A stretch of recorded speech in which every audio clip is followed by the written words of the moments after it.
Assalamualaikum warahmatullahi wabarakatuh. Hadis hari ini adalah daripada Abu Hurairah radhiyallahu anhu.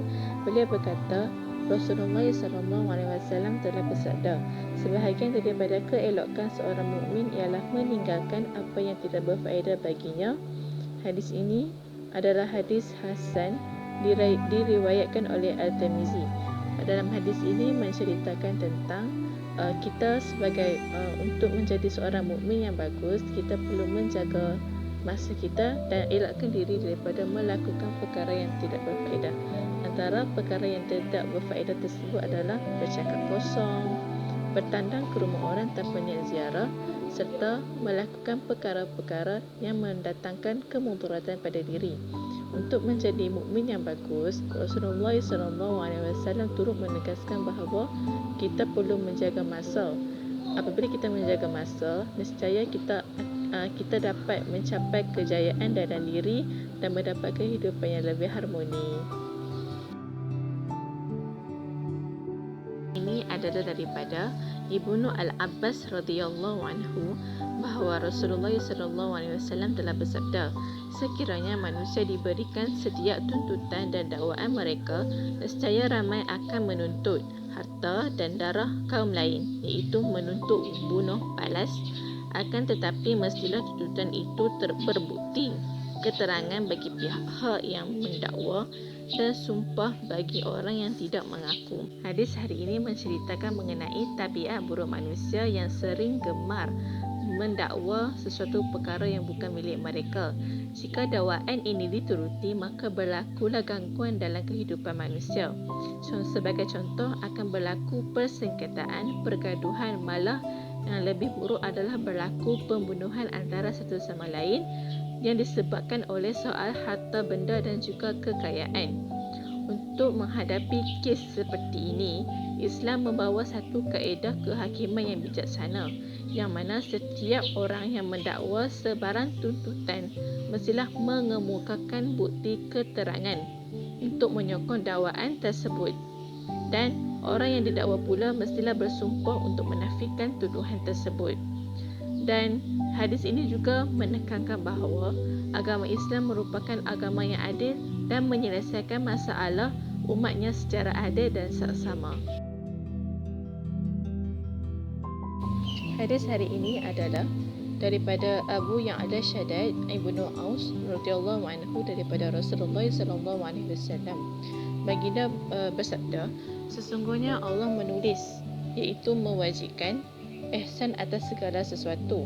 Apabila kamu membunuh, maka perelokkanlah pembunuhan itu.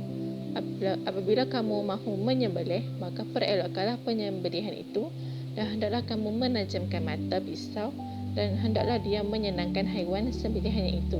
Hadis riwayat Al-Imam Al-Muslim. Konteks utama dalam hadis ini adalah menerangkan bahawa Islam adalah agama yang sempurna, yang mana dituntut bagi manusia untuk melakukan ihsan bukan sekadar kepada manusia, malah untuk haiwan. Dalam konteks sembelihan haiwan telah diterangkan bahawa untuk membunuh dan menyembelih haiwan tersebut adalah juga perlu melakukan ihsan, iaitu cara yang terbaik adalah dengan cara tidak menambahkan lagi keseksaan ataupun sakit kepada haiwan tersebut sebelum haiwan tersebut mati. Ini membuktikan ketinggian budi, kehalusan hati dan keluhuran perasaan orang-orang Islam yang mampu mencipta peradaban yang tinggi. Malah dengan berlakunya ihsan juga dapat mewujudkan satu tamadun manusia yang sangat bagus dan juga cemerlang. Ini adalah daripada Abu Malik Al-Harith Ibnu Asim Al-Asy'ari radhiyallahu anhu. Rasulullah SAW telah bersabda, kebersihan itu sebahagian daripada iman. Ucapan zikir Alhamdulillah memenuhi neraca timbangan. Ucapan zikir Subhanallah dan Alhamdulillah kedua-duanya memenuhi ruangan antara langit dan bumi. Sembahyang itu adalah cahaya, sedekah itu adalah saksi, sabar itu adalah sinaran, Al-Quran itu adalah hujah bagimu atau hujah ke atasmu. Setiap manusia keluar waktu pagi, ada yang menjual dirinya dan ada yang memerdekakan dirinya, dan ada pula yang mencelakakan dirinya. Hadis riwayat Al-Imam Al-Muslim. Hadis ini menceritakan mengenai kepentingan menjaga kebersihan. Sebagai seorang Muslim, seperti yang kita tahu, menjaga kebersihan merupakan salah satu perkara yang separuh daripada iman. Islam menitik beratkan soal kebersihan kerana ia dapat mengelakkan diri kita daripada mendapat penyakit dan dapat menjaga kesihatan daripada terjejas. Dan dalam hadis ini juga menceritakan mengenai amalan soleh yang merupakan kebaikan ataupun keindahan yang dibuat oleh orang mukmin yang bagus, di mana kebaikan ini dapat menjadi hujah, cahaya dan juga pemberat mizan di akhirat kelak. Dan setiap manusia yang melakukan kegiatan yang melibatkan kebaikan dengan menjual diri kepada Allah Ta'ala akan mendapat kejayaan, manakala manusia yang menjual diri kepada syaitan akan mendapat kecelakaan. Hadis hari ini adalah daripada Abu Hamzah Anas ibnu Malik radhiyallahu anhu, qadam Rasulullah sallallahu alaihi wasallam, daripada Nabi Muhammad sallallahu alaihi wasallam telah bersabda, seseorang kamu tidak benar-benar beriman sehingga dia mengasihi saudaranya sebagaimana dia mengasihi dirinya sendiri. Hadis riwayat Al-Imam Al-Bukhari dan Muslim. Dalam hadis ini menekankan kasih sayang dan juga persaudaraan sesama Islam. Kasih sayang sangat penting dalam hubungan sesama orang Islam kerana ia memupuk satu nilai mulia yang sangat baik dan juga dapat memupuk sifat positif untuk mengelakkan berlakunya pertelingkahan. Kasih sayang dalam persaudaraan ini memiliki kedudukan yang kedua yang dapat mengatasi kedudukan senjata. Dan untuk menjadi mukmin yang bagus, mereka perlu membuang perasaan benci terhadap mana-mana saudara sesama Islam, dan juga semua orang Islam ni perlu bersaudara, tidak mengira paras rupa, warna kulit, perbezaan dari segi agama, bangsa dan juga negara. Hadis hari ini adalah daripada Abu Hurairah radhiyallahu anhu. Beliau berkata, Rasulullah sallallahu alaihi wasallam telah bersabda, setiap anggota badan manusia adalah sedekah baginya pada setiap hari apabila terbit matahari. Engkau berlaku adil, iaitu mendamaikan antara dua orang, iaitu dua orang yang berbalah, adalah sedekah. Engkau membantu seseorang naik kenderaannya atau mengangkat barang-barangan yang ke atas kenderaannya adalah sedekah. Perkataan yang baik adalah sedekah.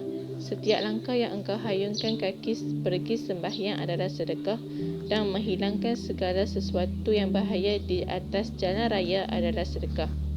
Hadis ini menceritakan mengenai setiap amalan perbuatan mukmin, walaupun amalan tersebut dilakukan secara biasa ataupun sedikit, akan mendapat pahala sedekah.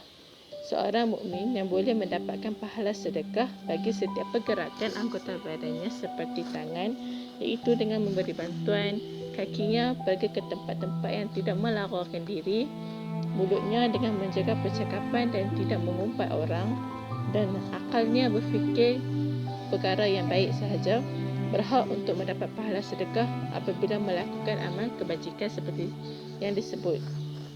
Ruang untuk mendapatkan pahala dalam Islam amat luas dan tidak hanya terbatas kepada melakukan amal ibadat yang khusus semata-mata.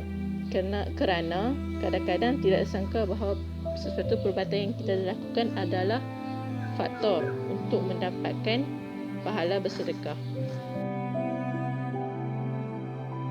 Dan daripada Abu Hurairah radhiyallahu anhu, beliau berkata, Rasulullah sallallahu alaihi wasallam telah bersabda, sesungguhnya Allah Ta'ala baik, dia tidak menerima kecuali perkara yang baik, dan sesungguhnya Allah telah memerintah orang-orang mukmin dengan apa yang telah diperintahkan kepada para rasul, di mana Allah Ta'ala berfirman, wahai para rasul, makan minumlah kamu makanan yang baik-baik dan hendaklah kamu beramal soleh.